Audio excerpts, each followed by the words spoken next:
How to fix Spotify? This content is not available on Spotify. Today, guys, I have the solution how to fix and solve this problem. Just watch this video until the end. So let's start. So first, you have to go and open the settings of your phone. Then you have to go directly to apps or applications.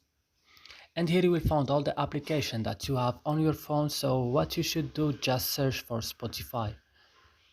When you found Spotify, just open it like this and go directly to storage option, and now go to the last button in the bottom of the screen and click on clear data, then click OK and go back and click on force stop and click OK.